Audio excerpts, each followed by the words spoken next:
we are currently seeing a massive move take place with the overall market. However, in this video, I want to go ahead and talk about what we could potentially see going forward as we have a major catalyst taking place today that could really shape the overall direction of the market. Now, if you're new to the channel, my name is Justin from Push and Profit. I've been featured on multiple media outlets such as Yahoo Finance, Bazinga, and a few others. I'm also currently a level 2 chartered market technician candidate, as well as a level 1 CFA chartered financial analyst candidate. And in this video, I want to go ahead and touch on what are some things that we should absolutely be mindful of. Now, before we go ahead and touch on that, right, I want to highlight a couple of things that I mentioned a couple of weeks ago, right? So early in December, I mentioned the idea of a Santa Claus rally where we see the market push up, right? Santa Claus rally, December, and we ended up seeing the overall market push downwards. And I ended up getting a lot of messages, a lot of DMs on X saying, Justin, you said the market was going to have a Santa Claus rally.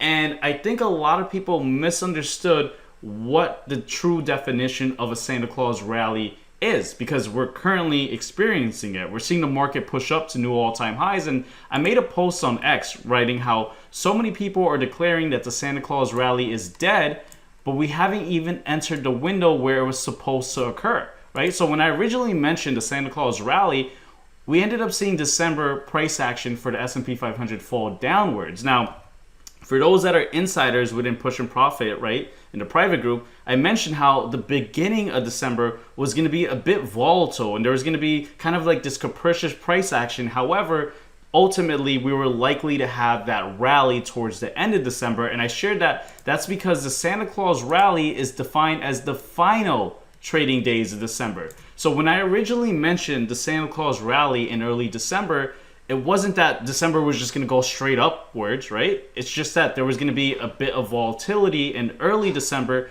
but the last trading week, we were likely to see price action push forward. Now, the reason why we see price action push forward towards the last week of December, there's a multitude of different reasons, right? There's just kind of this rebalancing of portfolios from hedge funds, tax loss harvesting. I also mentioned for those that are insiders in the Push and Profit private group about window dressing, etc. But that's currently where we're at, right? Long story short, we ended up getting that Santa Claus rally, but the question now is, well, what is the market likely to do going forward? And that's where I want to go ahead and touch on a couple of things that we have to be aware of, right? Now, number one, I want us to take a look at the economic calendar for this week, right? So we have a very light week in terms of economic data rolling out. We have the pending home sales on Monday, Chicago Business Barometer, the PMI, minutes from the FOMC, the Fed, initial jobless claims, and then of course New Year. So it's a very light week in terms of macro data coming out,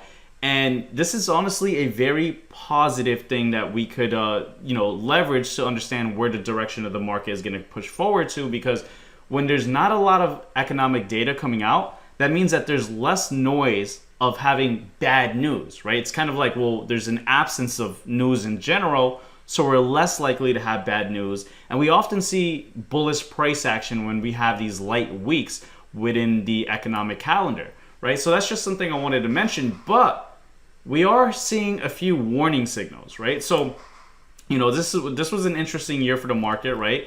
In fact, I actually want to highlight something else. I want to highlight this chart right over here where we ended up seeing how amazing 2025 is. As we're wrapping it up, we're seeing how the market overcame a ton of uncertainty as it pushed upwards, while uncertainty actually fell downwards. Now, of course, April was a challenging time for the market. We had Liberation Day, right, when the tariffs were set and things were changing almost every single day.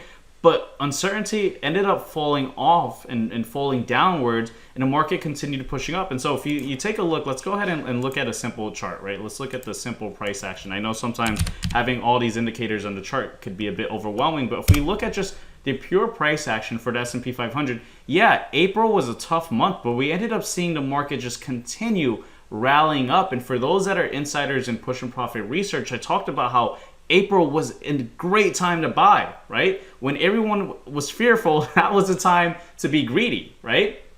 But I want to go ahead and talk about the warning signal. So when we take a look at GLD, which is the ETF for gold, we end up seeing that gold is at all-time highs.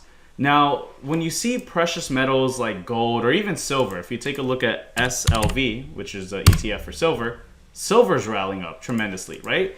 And when you see the precious metals rally up like this, that's honestly not a good sign for the overall market. That's kind of like a warning signal, right? And so the warning signal could be a plethora of different things, right? It could potentially be the fear of inflation rising again. That's one potential fear, but also the fear of what's going on with Russia and Ukraine. Now, before I go ahead and touch on that major catalyst, I also want to highlight something else, right? So, I say you want to look at gold and silver because if they're going up high, well, that could be kind of concerning for the market. And even though the market's at new all-time highs, we see what we would call here a doji candlestick, where there's very little body or wicks going up and down. And so that means that there's uncertainty in the market, right?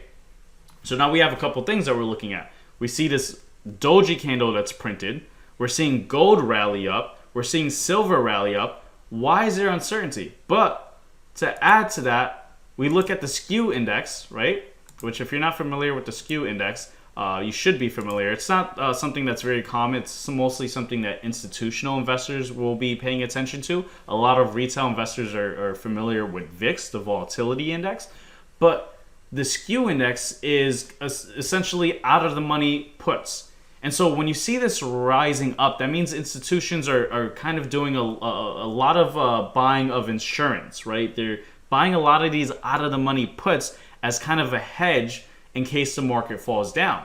And so now when we put all the pieces together, we see gold rallying up, we're seeing silver rally up, we're seeing a doji candlestick being printed, we're seeing the skew index kind of start to push upwards.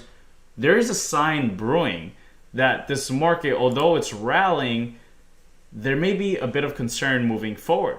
And so what is that concern? Well, I talked about it briefly, or mentioned it briefly, but it's really the issue with Russia and Ukraine, which is why we're having this emergency meeting, right? So we had Zelensky, the president of Ukraine, mention Saturday that his country is willing to do whatever it takes to end the war with Russia.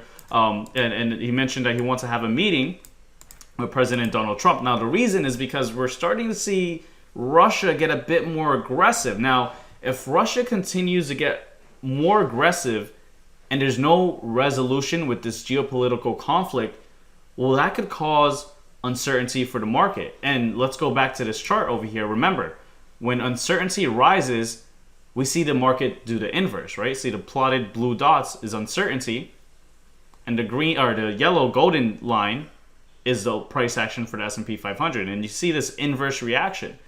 And so if this conflict isn't resolved, well, more uncertainty can be poured into the market. And so that's something that we want to pay attention to. So if you're not paying attention to the news or what's going on with Russia and Ukraine, you're going to want to kind of tune into this, right? Now, the good news is that we do have a meeting with President Zelensky and Trump. And Zelensky posted a lot on X recently, and he mentioned that if the whole world, Europe and America, is on our side, together we will stop Putin. But if anyone, whether the US or Europe, is on Russia's side, this means that the war will continue. And he goes on to say that there's no other option here, and that there's a risk for all countries in the world, right? Because Russia will not stop regardless of any agreements. Right, any message from them doesn't mean anything, right? I agree with Zelensky on this, right? Because in a sense, we have heard multiple times Russia kind of played like the good boy, saying no, we won't do anything, and then proceed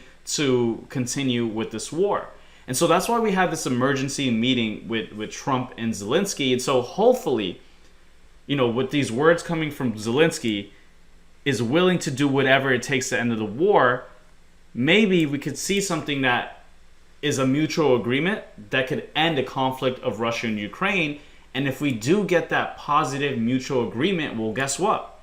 That could take away the uncertainty, and that could push the markets into further new all-time highs as we progress into 2026. So just something that you want to be mindful of. So if you're, doing really well in your portfolio, you may want to just have a bit more risk management in place. You should always have risk management in place and adjust your stop losses just in case we don't get a resolution and if there's more aggression with Russia. However, fingers crossed that, peace will prevail and we end up seeing the market push upwards. But just wanted to give you guys a bit of an update that the reason why we're seeing a bit of uncertainty is because the market's kind of concerned of the geopolitical environment. But with that said, hopefully you guys got some value in today's video. Make sure to check out the links in the description below, because one of the links is going to be a link to join the Push and Profit Insider Research Group. And also check out the other links as well. I have a few other links that may be of value or utility for you. Make sure to hit the like button. And with that said, I'll see you guys on the next video. Take care, guys.